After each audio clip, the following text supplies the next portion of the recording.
Welcome to the Talk About Teddy podcast, conversations exploring the world of Theodore Roosevelt. I'm your host, Kurt Skinner, and I'm joined as ever by my good pal and co-host, Larry Marple. Today, Larry and I take a look at Sagamore Hill National Historic Site, that rambling hilltop home that Theodore Roosevelt had built outside of Oyster Bay on the north shore of Long Island. Roosevelt built the home when he was in his 20s, and the Roosevelts raised 6 children there. And in all of the moves that TR's career took the family, home for the Roosevelt family was always at Sagamore Hill. Roosevelt wrote in his 1913 autobiography, "At Sagamore Hill we love a great many things, birds and trees and books and all things beautiful, and horses and rifles and children and hard work, and the joy of life. And we have great fireplaces, and in them the logs roar and crackle during the long winter evenings. The big piazza is for the hot, still afternoons of summer, and the books are everywhere. And there are as many in the north room and in the north parlor as in the library. And the gun room at the top of the house, which incidentally has the loveliest view of all, contains more books than any of the other rooms. And books are all very well in their way, and we love them at Sagamore Hill, but children are better than books. And Sagamore Hill is one of 3 neighboring houses in which small cousins spent very happy years of childhood. And there could be no healthier and pleasanter place in which to bring up children than in that nook of old-time America around Sagamore Hill."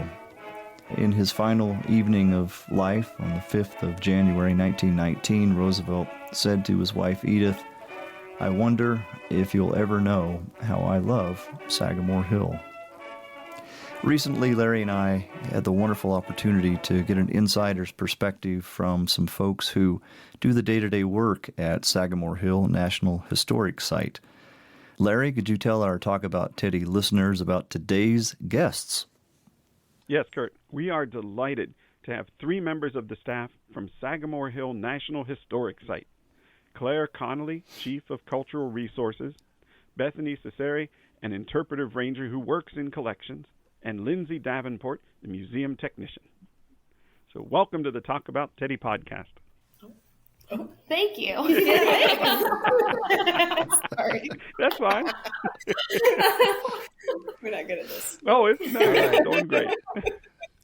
Well, for those of us Ted heads, as we're known, I suppose, working at Sagamore Hill might sound like a bit of a dream job, going there every day to work. But I was wondering if each of you could briefly describe your duties there at Sagamore Hill National Historic Site. Sure. I am Bethany. I am an interpretive ranger, so I give tours of Theodore's house. I also work in the museum and visitor center, answering questions and issuing passes. My name is Lindsay. I'm a museum technician there, which means I get to work behind the scenes. I always kid around. I get to touch all the stuff, which is really fun.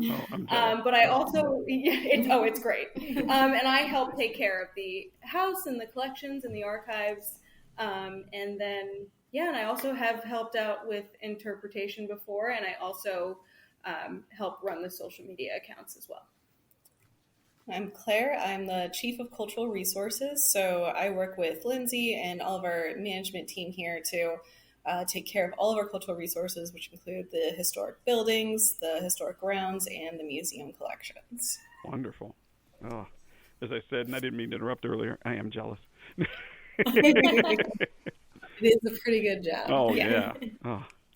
Well, I know Long Island's been a place for a long time of summer retreat for wealthy New York families like the Roosevelts. Could you share the history of the Roosevelts in relation to Long Island? Yeah, definitely. Long Island has always kind of been a special place to the Roosevelt family, Oyster Bay in particular. Cornelius Van Schack Roosevelt, who is, as you know, TR's grandfather, rented a house out here. This is, in fact, where he died. And so there were a lot of factors that brought people out to Long Island and Oyster Bay in particular. So the railroad was one of the big ones. In the 1850s, the Long Island Railroad had come out to Syosset, and it made it a lot easier. You could actually get a kind of like almost a shuttle type service from Syosset to Oyster Bay. Eventually it moves farther into Locust Valley, and then the Oyster Bay station opens in 1889. Oyster Bay, the draw for this area especially was the water. There was a lot of water activities. A really big sort of social club was the Sewanaka Yacht Club. There were a number of Roosevelts who were founding members of the Sewanaka Yacht Club, and eventually Theodore Roosevelt Sr. joins as well. So that's what kind of starts the family coming out here. In 1874, after having rented a few places for the summer in New Jersey in the Hudson Valley, I believe it was, the family comes out here for the first time. They rent a home called Tranquility, which makes me laugh too, because I'm like, I'm sure it was nothing but tranquil when the family was there, because the main draws here is first, there's a lot of families, so there's cousins running around, but also the family was big into outdoor activities as a way to build up the children's bodies, especially Theodore Roosevelt. And he ended up falling in love with this place because of how much he could do outside in nature. He started to sort of really hone his skills as a naturalist out here. He would go on hikes. He would go hunting. He would go rowing. Rowing was one of his favorite activities. So eventually, when it's time for him to choose an area to settle, he has all these fond memories, and he picks Oyster Bay and Sagamore Hill. Mm-hmm. Mm-hmm. Is that Tranquility summer home still standing? No, unfortunately. A lot of the big homes on the North Shore of Long Island would be bought up and subdivided, so I'm not sure if that's what happened. Just fell into disrepair, I'm not really sure. Eventually the neighborhood too shifts into being a residential area rather than a place where people would come in the summer. And that was even when the Long Island Railroad was moving out here. That was something that the people who stayed here for the summer were a little nervous about, that if the easier it was to get here, the more people there would be here. I believe when they were staying at Tranquility, there were only 8 houses in the area at the time. So eventually when people start moving into the suburbs, this area really starts to become more residential. So it's probably along those lines, I would guess. So you mentioned that Cove Neck, Oyster Bay here became a place of lots of cousins of Roosevelt. So what's that story of Theodore Roosevelt acquiring the property that becomes Sagamore Hill? What was on that Cove Neck Peninsula before he takes that property? So Cove Neck the whole peninsula was originally farmland. It was owned by one family, the Youngs family. And when TR's away at college, Bammy lets him know that the Youngs family is selling off some land. So he buys it up. So he bought, how many acres was that original purchase of land? Originally 155 acres. Today we have 83 acres left. I know that TR, after his honeymoon with Edith, and they come back to Oyster Bay, TR is a little low on money because he's not working. He also lost a lot of money on his cattle ranch out west. So to make some of that money back, he starts selling off some acres to mostly family members. So this whole peninsula was pretty much Roosevelt's. Wow. Yeah, I think I'd read the quote somewhere that it was turned into a small colony of Roosevelt. So Pretty much, yeah. That's great. Yeah, I know you've got his sister Bammy there. You've got James Roosevelt, cousin Emlyn, all of them hanging around. So, So, TR helped design the house that became Sagamore Hill. To what extent did he do that? What was his vision for the home, and how was he involved? Well, he was very young when he bought the land. He was 22, and he didn't really know what he wanted. He knew he wanted a large piazza facing west so he could watch the sun go down over Oyster Bay. And he knew he wanted large bay windows in his office facing south. That way he'd get the most sunlight. And also he could see when guests were arriving up the carriage road. So that's pretty much all he knew. He really left the rest of the design up to the architects, Lamb and Rich, and Bammy played a huge role in designing the house. And it cost about $17,000 to build. So. Long Island is very different now. Yes. Very different. One little thing I like to add about the house is that TR really concerned himself more with the people that he brought in. Like, that was his main goal. He didn't so much, I don't want to say didn't care, but he wasn't as concerned with what the outside looked like. He kind of left a lot of that up to the architects, like Bethany said. He was very concerned with having the inside be welcoming, and especially with, growing a family in this house and having friends and family over. And that was his real main purpose of building a place like this. And I feel like when you're in the house, you can really feel that. It feels very welcoming. Yeah. You almost expect him to come walking in the door while you're cleaning in there or giving a tour. It's a really inviting space. The house was completed in 1885, but Theodore doesn't really move in until he comes back from his honeymoon with Edith in March of 1887. We were going to ask, what was that local community there of Oyster Bay like during TR's time? Was the Roosevelt family involved in the local small community in what capacity? Yeah. Like we said, the population has definitely increased, but overall, the North Shore of Long Island, especially the Gold Coast, has really tried to hold on to their historic image. So it's actually fairly similar today to what it was then. And the Park Service actually has several waysides throughout Oyster Bay that kind of talk about how TR was involved in the town. And so these include like the train station where he was often seen coming or going to Washington, D.C. That's how he got to the White House a lot of times. He was also often giving speeches at the bandstand that is, it's not the original bandstand anymore. It was recreated by Ethel, his daughter, to kind of honor his memory. But he was often giving speeches in the center of town at the bandstand. And a lot of his work as president was actually very heavily connected to the town. So he really didn't want a phone. He really hated the idea of getting a phone in the house, which meant that his staff had to go down to town, go to Snouter's drugstore, and answer phone calls or make phone calls and then run the message back up to the house. So it's like a 3-mile journey to make a phone call. Every time it happened. Yes. Eventually he gave in and got a phone call and got a phone for the house and gave his staff a little break. But his staff also had their main headquarters in town at what's called the Moore Building on East Main Street. Now it's a restaurant, a popular restaurant in the area. So that building, all these buildings are still there. They're still very prominent features in town. And the Roosevelts were very present at Christ Church, which is still there. That's where his memorial was. And he would usually make the family walk home from church. Mm-hmm. They might take the sled there in the winter, but he'd make them walk home with their snowshoes. Always about that vigorous life. So he was definitely a fixture in town. And like we said, the Roosevelts had their own little colony here. So all the Roosevelts were around. In fact, when they would send out laundry, Edith had to start putting R of S, the Roosevelts of Sagamore Hill, on her laundry because she kept getting her other relatives' laundry back from the laundry service.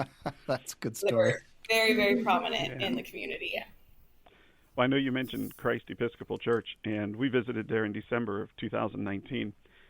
And the pews had been replaced except for one, which is Theodore Roosevelt. Mm-hmm. And being the TR buff that I am, I had to sit in that spot. But he's very, very proud of the Roosevelts and their legacy here. Oh, yeah. Especially TR's. Well, I mentioned earlier I was jealous because just to be around all of the things that TR saw and were in his presence when he was there. You have an amazing collection of artifacts at Sagamore Hill. I mean, original furniture, the taxidermy mounts from many of TR's hunts, and so much more. Could you tell us some of your favorite and most interesting pieces? Yeah, I'll go first. I can't pick one, so I am going to say two. On the third floor, there's a hand-drawn ship of all the ships in the U.S. Navy that was drawn by Kaiser Wilhelm II. So that's pretty cool. And then we also have his death mask. So someone came and took the mold of his face right after he died, and it's so detailed. You can see the pores in his skin, so it's just really cool to look at. Yeah, I have a favorite room with like that's kind of how deep it goes. Like we all kind of have a favorite room. So I love the library, and I kind of love everything in it because the library was the heart of the home, and it's especially true with them. They were avid readers. Yeah.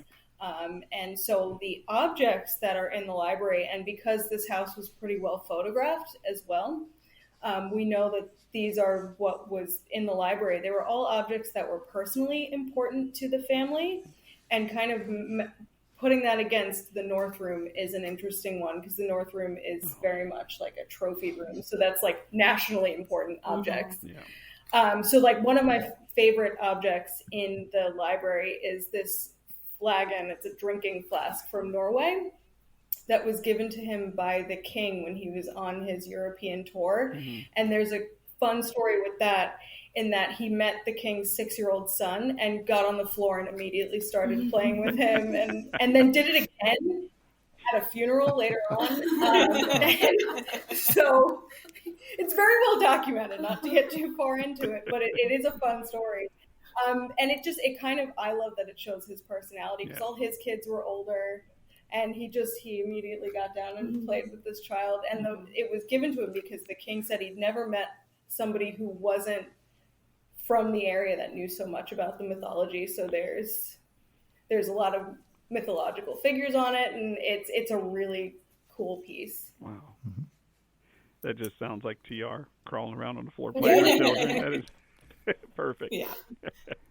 Yeah. For me, what I love about the house is that unlike a lot of other historic house museums, we have so much of the original objects that are there. So it's really hard for me to pick one because everything it's not like we have, this one iconic thing over here. It's like we have their whole lives are here. So personally, I love all the little details that show like people really lived here, like the nail files and the hairbrushes and combs, and we have lots of toiletry sets for all the different family members. Toiletry sets was weirdly a common gift to give people, fancy toiletry sets. So we have a lot, and I just love seeing the really lived-in aspect of the house. Yeah, I know I had asked the one question in an email back and forth about spectacles. Given how many pairs TR owned, I wondered if, when we had emailed back and forth, I thought, there has to be a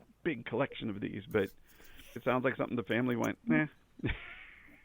just got rid of. So they were also pretty fragile. So yeah. Chances are a lot of them just survive. I was just going to say that, knowing what I know about this family and about TR himself, I imagine a lot of the pairs of the spectacles just didn't survive the trip. Is there any estimate on the number of total artifacts in your inventory that you got to keep track of? Officially, we have 90,000, but we probably have more, close to 100,000 objects. Goodness. Depending on which database you look at. So we're currently in the process of doing 100% inventory of those 100,000 objects. Wow. Wow. That's job security, isn't it? Yeah. Wow. Given TR's early life in public service, he about the longest he ever held a job was in D.C. there as the Civil Service Commissioner for upwards of 6 years. But so he's working in all these other places from the late 1890s clear into the vice presidency. So hopping around, D.C. and then New York City Police Commissioner for a couple of years, and then back to D.C. for Assistant Secretary of the Navy, and then a little stint in Cuba, and then back as governor. So up in Albany. So I know that reading so many accounts of him longing to get back to Sagamore Hill, but could you give us a little bit of glimpse into what was life there at Sagamore Hill during those early years before the presidency? Yeah, it was very active here. TR was like a big kid. He was like Edith's seventh child. And they were always doing fun activities. They like to play this game called Point to Point, where TR would point at something in the distance and the kids would have to walk straight to it, no matter what obstacle was in their way. So they couldn't go. The rule was you could go Under, over. Yep, under, over, or through, but never around. So they would have to climb trees, wade through water, whatever they had to do to get there. They had to climb over a barn once. Yeah. Mm-hmm. They couldn't get straight through. They had to go. Yep. So they would go swimming over at Cooper's Bluff. They would go for long rows in Cold Spring Harbor.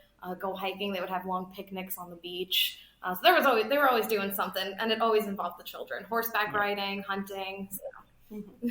Even on rainy days, they had pillow fights. Yep. Mm-hmm. Yep. Tennis. They always were playing tennis. And one of my favorite stories, I think that illustrates this pretty well, is we have a windmill on site that would pump water into the house. And one day, TR noticed it was stuck. And he goes up, he's going to fix it himself. He climbs his way up there and he fixes it, but a little bit too well. It swings around and hits him in the head.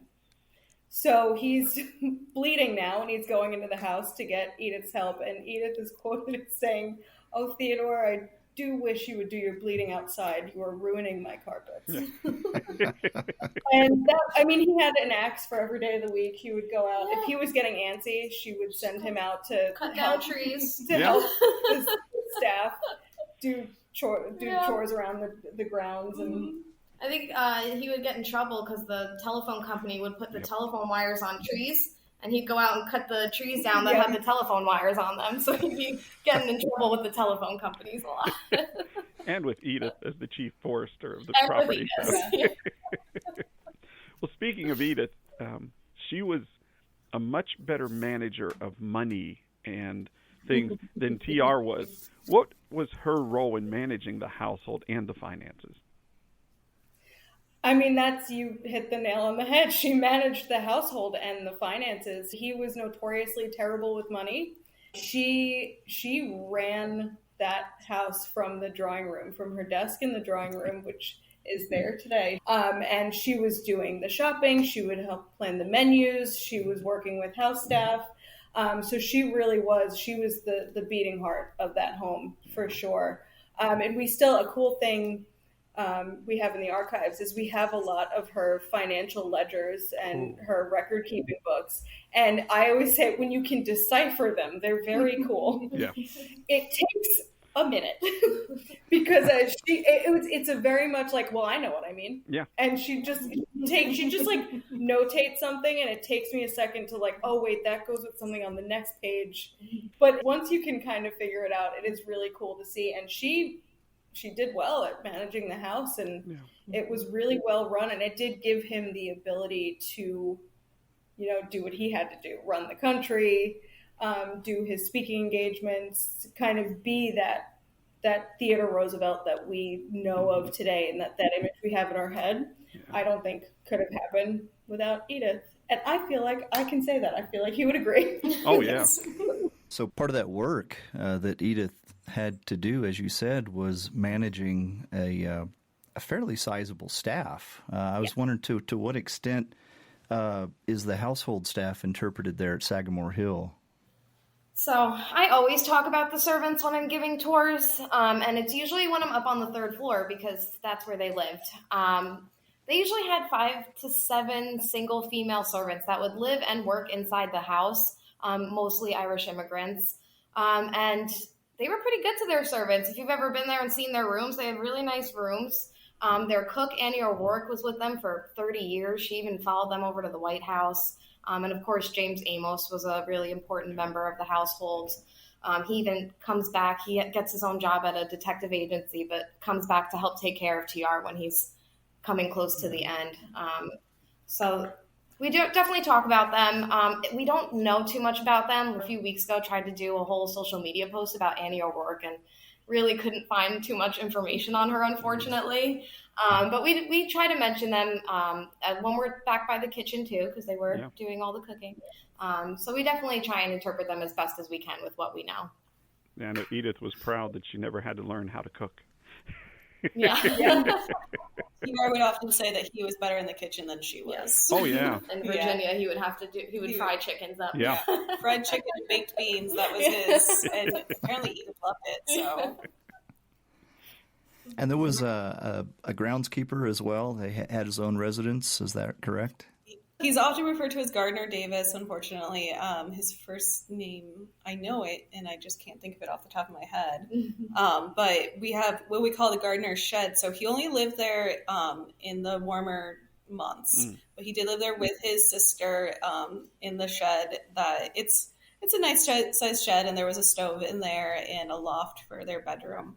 I would love it if we could do more interpretation, but unfortunately, we don't have a whole lot of information, and we're constantly trying to get more and more information about the staff so that we can talk about them more. Yeah. Mm-hmm. Well, when TR became president, how did the residence change? I know you mentioned the addition of a telephone, which he was reluctant about, but how else did it change when it became the summer White House? Well, a big change was that the house expanded. So I mentioned in the library, that was the family space. When it becomes the summer White House, the family is being pushed out of the library. And that's really not going to fly with anybody. Nobody's happy about it, TR included. So they end up expanding on the house and putting in a new wing, the North Room. And that becomes kind of his grand hosting space and meeting space. It's another office. There's a small desk there that he can work at, and a really cool book alcove where the desk is. But the room really evolves into kind of it was called the trophy room. So there's a lot of very cool objects in it. It becomes most people's favorite room when they visit, because it's the most memorable. But the purpose of it was to keep sort of part of the house for the family and part of the house as this official space in the summer White House. Another big change is there's Secret Service protection around 24/7. So there's some really cool photographs of Secret Servicemen. You can kind of pick them out, posted around the house. People were also allowed to he could make speeches from the house. People were allowed to walk up and just see him make a speech. And there's actually, the porch has this piece of it that has no railing. And people ask us all the time, why does this have no railing? That's dangerous. Why didn't you replace it? And we get to tell them, no, that was on purpose. He put in a pulpit for himself, basically. And so they moved back and forth between DC and Sagamore Hill, but the house does evolve as a result of it being a summer White House. And the thing about the phone, again, we think of him as a president of firsts a lot. That's kind of one of the images we get of him. And he was a little resistant to technology, I have to say, even though he did improve on the house and expand on it. He was slightly resistant to personal change and technology. And so he wanted the phone out of there by the time he left office. The kids talked him out of it. They started to like having a phone in their house. The house wasn't electrified until 1918. Wow. And so, there were a lot of changes to the house, but he also tried to keep it as close to what it had been when his family first lived there as possible. Yeah. It was a retreat for him, really. Yeah. Yeah, he seemed to really idealize that simple country life and kind of preached that to the nation as the ideal. That's interesting. That 1918, before they got electricity. Yeah. And it wasn't that it wasn't available in the area. It was he just It's funny because he didn't think that they needed electricity. Of course, he wasn't the one that had to light the gas lights, cut the wicks, clean the glass. He didn't really realize how much work was going into it. But he just thought it was just a luxury that they didn't need. So. Yeah. Well, there's one kind of fun story about the Secret Service in that they used to have they would have a shooting range out on the grounds and they would practice, and there are stories of the children hiding in the area while they were practicing. And so I just can't imagine these poor men with the heart attack when a child one of the children pops out of the bushes like, surprise, I'm here. That sounds like the boys, too. Yeah, so the White House gang does also operate at Sagamore Hill. So let's be clear here. They got hazardous duty pay, I hope. Oh, yeah. Yeah. Okay, so what then becomes of the house after TR's untimely death in January of 1919? So after TR passed away, Edith continued living in the house. TR Jr. actually thought that he was going to inherit the house, but like we said, it was more Edith's house. She's the one who managed it, so she was not leaving. And so she ended up taking over the house and living there on her own. But the family would always come to visit, even down to her great-grandkids, who are still living. They remember visiting her. TR Jr. ended up purchasing 4 acres of land from her and building his own estate, Old Orchard, which is the building we're sitting in now. And then Edith passed away in 1948, and after she passed away, an organization called the Theodore Roosevelt Association, which at the time was the Roosevelt Memorial Association, took over the property and ran it as a museum. So they made a few alterations to the house to make it more accessible and easier for visitors to walk through as a museum. And then they eventually donated it to the National Park Service in 1963.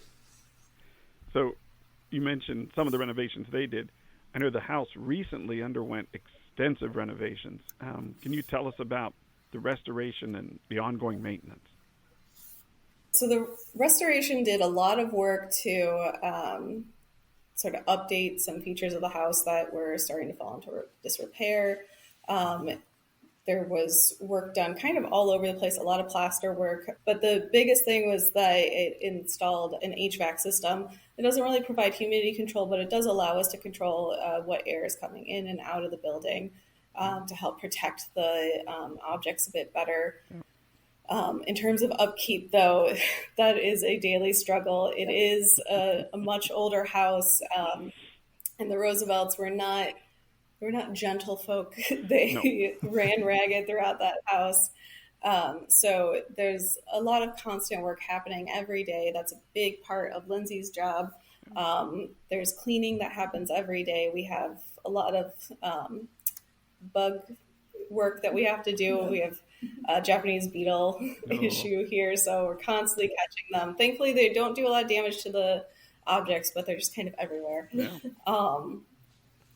So there's just a lot of work that goes into it. We have a nice little army of volunteers who also help us to take care of the house and just constantly keep it from degrading the way it would be if we weren't constantly paying attention to it, if we just left it to its own devices. Yeah, and another just kind of a challenge in general with historic houses is the different materials that are kept there. And we have a lot of different materials that are original to the family and to the time period. So we're competing with time, we're competing with the elements, we're dealing with all of that. And that's just one of the fun challenges of the job, but it is also something we kind of contend with every day, in that there are certain conditions that make certain materials happy, and we have a ton of different types of materials which need to be kept at least relatively happy. So we're constantly always discussing and evolving how that looks and what measures we have to take, manually by, say, putting in air conditioners or humidifiers or dehumidifiers, or removing them because something's going on. A lot of monitoring, a lot of just checking on things. They joke they let me free in the house and I find problems. And they're just like, stop looking at stuff. Don't look at it. Don't look at the wall. It's fine. But it's something that we all we're joking about it, but we all try to keep on top of. Yeah.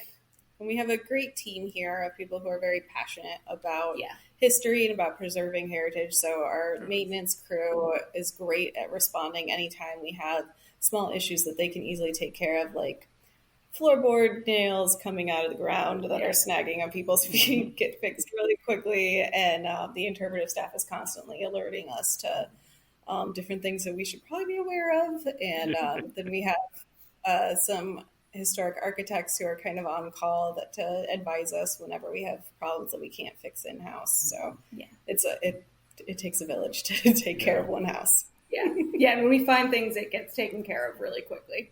Good. Yeah, that's great. I love that you said it takes a village.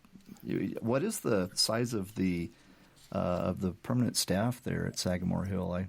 It fluctuates depending on the season. Right now, we're in a very lull. So we have a few positions that we're in the process of filling, but I think our permanent staff, if we're at full staff, is about 10 to 12 people. And then we rely a lot on seasonal staff and volunteers to help out as well. Mm-hmm. So you have a team of volunteers like docents, and there's a friends organization also attached to Sagamore Hill. Is that correct? Yeah, we're very grateful for the community that is very, very heavily involved here. And our volunteers do more than just do docents and tours.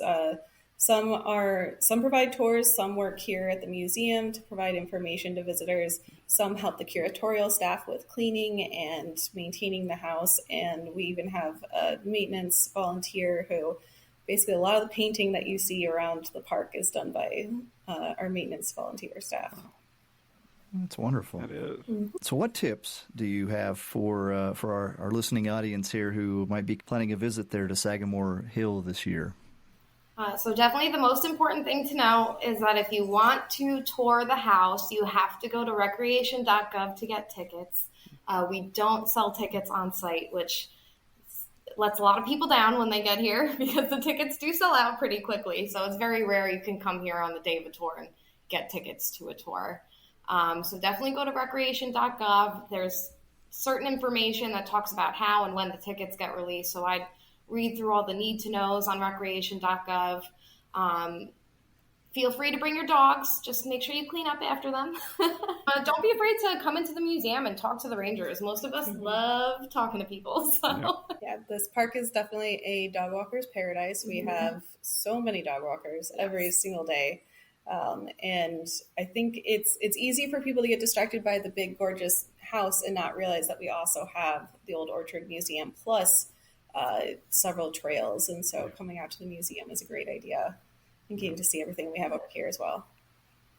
So can someone walk around the property and can they come into the museum without paying a fee or it's only the tours that are... The only fee activity is the tour inside the house itself. Oh, okay. Yeah. Terrific. Yeah. So when someone visits Sagamore Hill, are there other Roosevelt-related sites that visitors should see while they're in the area? Yes. So TR and Edith and a lot of Roosevelt family members are buried at Young Cemetery, which is basically just across of where you would turn down to the very long road that gets to our driveway, basically. And that it's also definitely worth just checking out the town because, again, you do still feel the family's influence and TR's influence in the town. And there's a lot of great places and local businesses to check out in town. So you can definitely make a day out of it for sure. There's also in that same area next to Young Cemetery, there is the Theodore Roosevelt Sanctuary, which is a bird sanctuary. Birds were very near and dear to his heart. Yeah. So that's another place if you're interested. That's got walking trails and the sanctuary. There's also in New York City, the Theodore Roosevelt Birthplace is another national park site who we work very closely with, and that's at 28 East 20th Street. I don't know why that address is just fun to say. And so that's something you could easily do in the same trip if you were visiting. And there's a few sites that are farther out in New York, but we have Hyde Park, which are the Hyde Park Roosevelts, FDR and Eleanor. Their site is out there, and the inaugural site is in Buffalo, which is a bit of a hike, but New York's got a few TR sites. Yes. Yeah. How far is Montauk Point at the end of Long Island? It's a little bit of a drive. I'd say it's about an hour and a half. If you're going in the summertime, I would plan for 2 hours. Yeah, you can see where the Rough Riders had their quarantine camp. Have you been out there before, Larry? I have not made it to Montauk. I would need to. We've made it to Sagamore Hill twice and loved every moment of it. Lindsay, Claire, Bethany, This has been great. We really appreciate you coming on the show here. I was going to ask if where our listeners should go to find out more information about Sagamore Hill National Historic Site.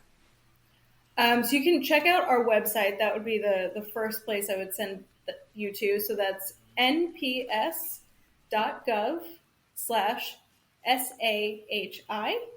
So nps.gov/SAHI. We are also very active on Facebook, Instagram, and Twitter as Sagamore Hill NHS, National Historic Site. Great. Well, thank you, all three of you, for being on with us today. We've thoroughly enjoyed this. Yeah, we so appreciate you making time here at the end of a busy work day to talk to us and our listeners, talk about Teddy.com. Thank you for having us. Yeah, it's been fun. Well, that's our show for today. Thanks for listening. You can find this podcast on our website, talkaboutteddy.com, where you can see show notes and transcripts, links to resources, and additional TR content. And please tell us what you think. If you've enjoyed our content, please consider subscribing and reviewing the podcast wherever you listen, and tell your friends and family about us, because it really does make a tremendous difference and it helps others find this show. We hope you'll join us for the next episode of Talk About Teddy. And until then, as our friend Colonel Roosevelt would say, do what you can with what you have where you are. bullet.